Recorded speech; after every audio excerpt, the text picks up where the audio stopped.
Run, baby, run, baby, baby, run, run.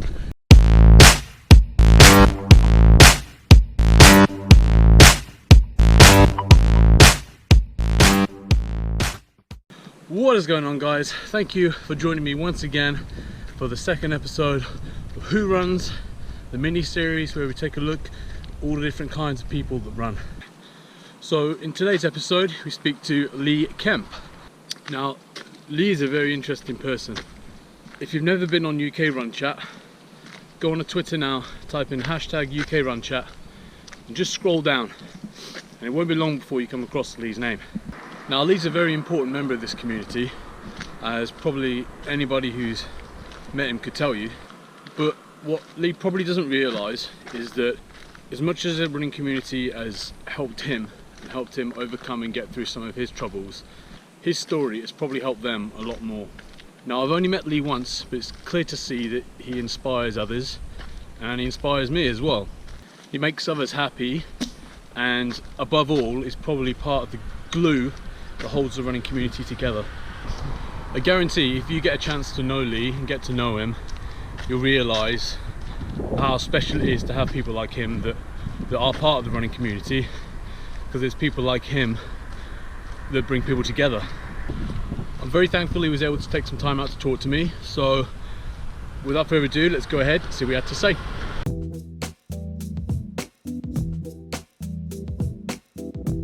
I did a race in sort of 2014. It was like my first race. I was quite overweight. I think it's like 3 or 4 stone overweight. So then at the end of 2016, I picked it up seriously, and then I was averaging, which I still do, most 30 to 35 races in a year. So from 2016 to 2018, I then completed 100 races. So, and the 100th race was on my birthday, 61 laps of the Brighton football stadium. Very special moment for you, I imagine. Yeah. I had my family and everyone there with a special cake to celebrate my 100th race, and yeah, it was very special. Yeah, I did it a lot quicker than I thought. Obviously, at the end of 2016, I started properly doing it. So that was 30 races, then 30 odd in 2018. Just determined to get to 100 races. So fantastic. Yeah. So determination is one of your key factors, I think. Definitely, I always need a focus or a goal. It keeps me driven. Yeah, so definitely. Yeah.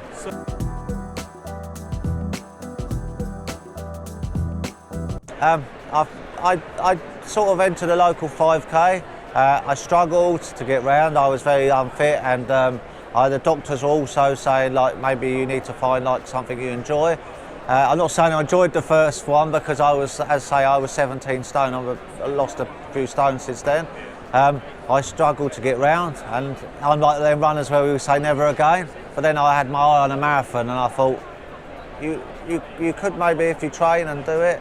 And then I did Brighton half, and then I did the Brighton marathon as my first real marathon, and I was very happy because it was my first marathon. I did it in just over 4 hours. So for my first marathon, I was good time, yeah, very good time. And I came the second time I did a marathon for the same Chestnut Treehouse Hospice. I then come first out of 400 to 500 runners. I didn't know, but they put me in a paper and said you'll come first to the charity out of all our runners. You didn't find out until later on that you were in? No, I didn't. Yeah, it was in the local newspaper. Yeah, so.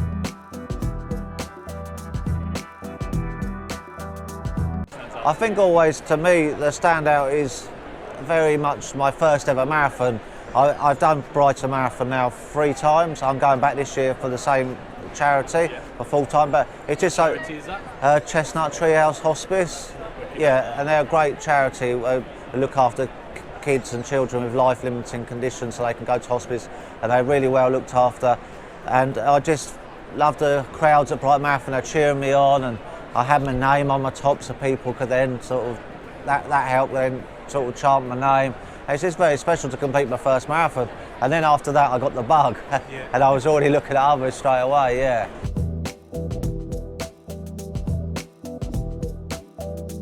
I was made up. I didn't know how long it would take. It took quite a while, but I was glad, and then it got me my first medal, so I was really happy, yeah. Very prized medal to you, I I imagine. Yeah, very. I always look at it with fond memories because that's obviously where my journey started, yeah.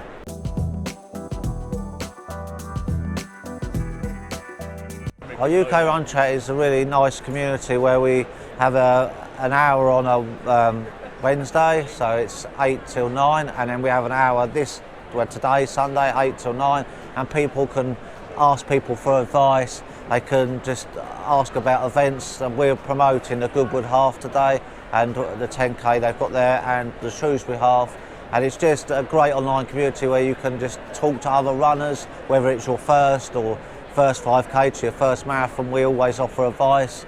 I sometimes do the hour and I can give my advice for the runs I've done and which ones I would recommend and things like that, yeah. And yeah, it's just that everyone's very supportive in the UKRunchat community.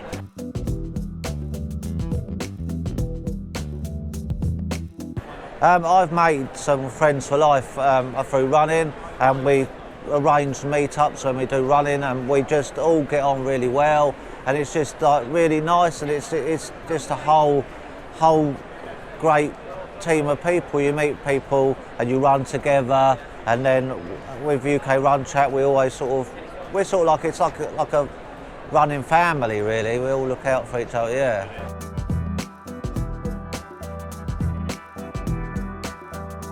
I think it's important to find something you like, and when I started running it was hard at first, but the more events I did, the fitter I got and the more I achieved. And I think I advise anyone as well, because obviously with me I had a bit highs and lows of depression and stuff, and it helped me feel good in my mind, and I felt good when I'm out there. And I think it's such a great feeling lacing up your trainers, and I like to find new trials to run, areas where I'm like, oh, this is new, and it's just lovely. I always feel better once I'm out the door. Once I'm out, I've got my running trainers on, I always feel better after a run. I sometimes think, oh, I've got to run on the plan today, but when you get out there, you actually feel a lot better once you're out there, yeah. So for you, it's almost like a therapy as well? Therapy, yeah. It's something I really enjoy doing, and everyone's always asking how I'm doing, what I've got next coming up, and it's really nice that people are interested as well in my story as well.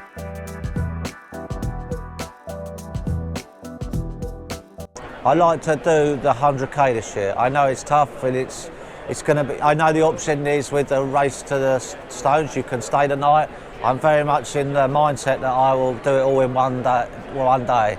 I don't know how long it will take, but I think also it's very important in running with me. I think it's the mindset. You can get into your own mind and start, oh, I won't be able to do this. But I think if you could just sort of, break it down a bit, it is a bit worrying because I've only ever done sort of 50 to 60k is my furthest ultra, but I just think, well, it's okay, it's only another 40k to go.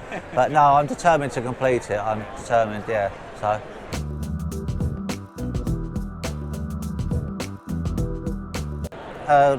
Lace up your shoes just to get out there, just to enjoy it. Maybe if you're struggling for motivation, you could ask people. UKRunchat's always great with people advice, or you could find a friend to run with. I get a lot of questions of people who've got friends and they want to run with their friends, and I say that's a great idea because then you've got someone to motivate you. There's running clubs as well people can join, which is great, so you can track session. I'm still doing like I'm doing hill training now because I know there's some hilly events, and just get out there and just take your time. If you're new to running, maybe just don't worry about times and that to begin with. That's all comes later on. Just get out there and enjoy it. Perfect. Lee, we'll leave a link to your charity in the description. Yep. And also a link to UKRunchat. Yep. It's been a pleasure talking to you, mate. And you. Brilliant. Thank you very much. Thank you. Woo! It's starting to rain now and we are losing some light. So that was my interview with Lee Kemp. I met up with him at the National Running Show in Birmingham this year. If you hadn't heard of Lee before, perhaps you have a better idea of who he is now. I'm sure if you go find him on UKRunchat, he's always happy to talk to people. If you're a new runner thinking about taking up running, Lee's always a great person to talk to, offer some advice as well. I started this little mini series not to delve into people's lives too much, but just to highlight all the different kinds of people that run, to highlight individuals within the running community, so we get to know the people around us a bit more and aren't afraid so much to talk to other runners and get to know other people. Also, one big reason for starting it was for those people who haven't run before and maybe are sitting at home thinking it's something I can't do, and hopefully they will take a look at some of these videos, however many I end up doing, and think, you know what, perhaps I can give it a go. Even if I just get out of the door and walk around the block, start that way, perhaps this is something I can do. Or just like Lee said, it doesn't have to be running, but just find something you enjoy, something you love. So big thanks again to Lee for doing that interview. If any of you out there watching have any ideas of who you think might make a good subject for one of these videos, leave a comment down below, message me privately, and we'll see if we can get in contact. For now though guys, stay happy, see you soon.